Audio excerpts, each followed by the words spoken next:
What the actual motherfucking thing are you doing, Milwaukee? Why are you charging this for 30 minutes if there is a dead cell?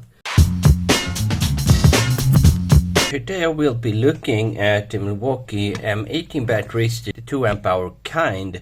And I have 5 of those. 2 of those are actually charging, 1 I've taken apart, and these 2 seems to be completely dead. So I will try and rebuild one of these. They seem to be rather expensive, at least here in Sweden. I see listing from about $70 up to about $200. And there seems to be a lot of fakes out there as well.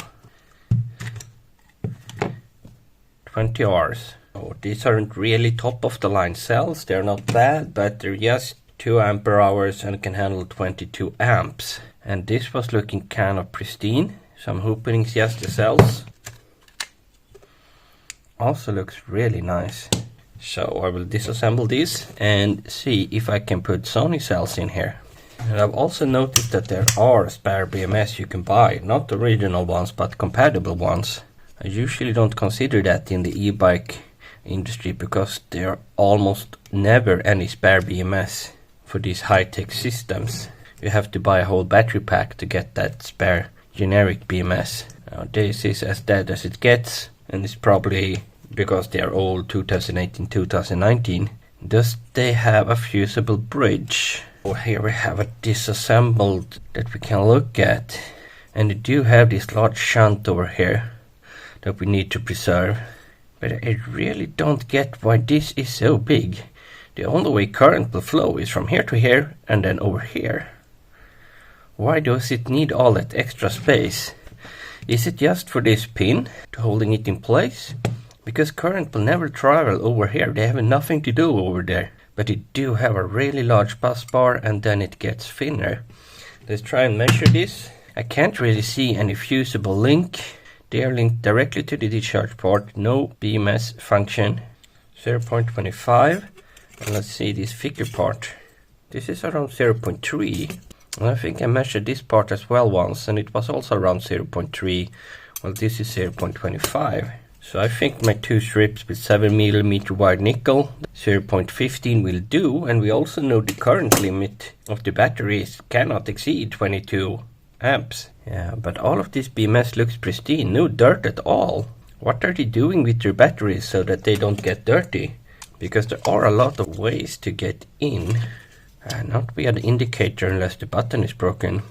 But this part is always a good way for dirt to get in, and there is no rubber list. So small debris surely could get in here. Yeah, you can see right through it to the other side. So dirt can definitely get into this pack.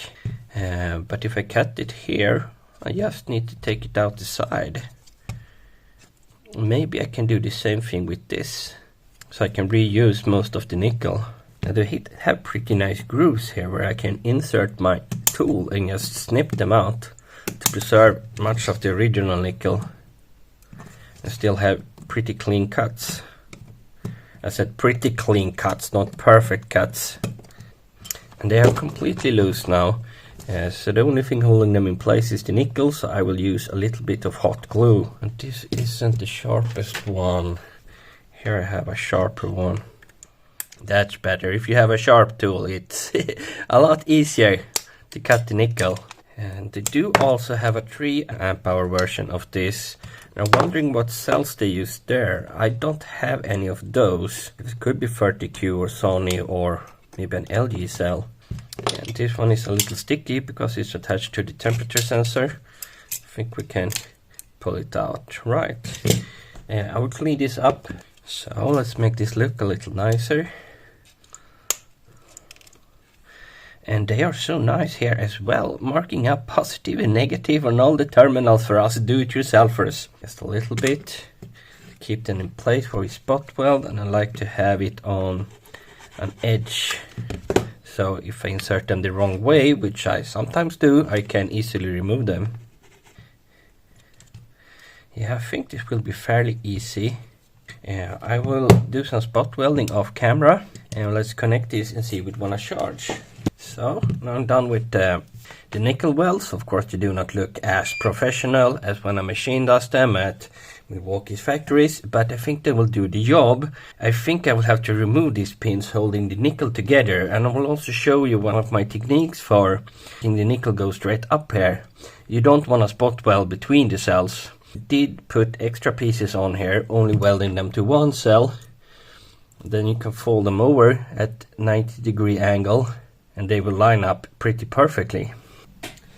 Let's just use this old Bosch battery pack as a brick for now. Press it down. Also add some extra to each of the sides. And that should work pretty well.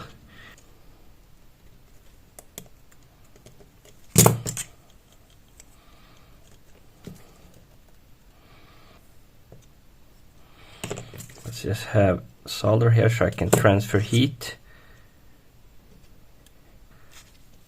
I will expand it on the edges.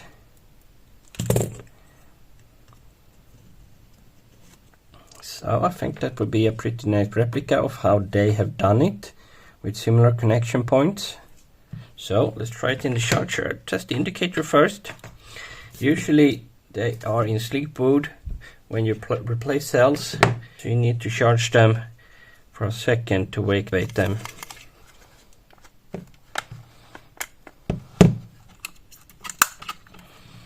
I think that will work. Let's try it on the charger, and that one seems to be working. Green must be okay. Great, I have one working.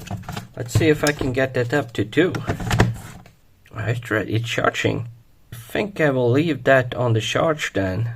Let's see if it charges all the way up. Now these are 3.9 volts, the refurbished one, so it will charge up pretty quick.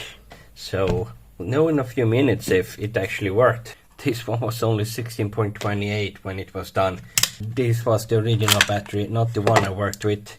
So let's have a look at that, and that looks like a vented cell. 3.8. What the actual motherfucking thing are you doing, Milwaukee? Why are you charging this for 30 minutes if there is a dead cell? I'm so tired of these power tools. I think it's a good idea to charge dead batteries.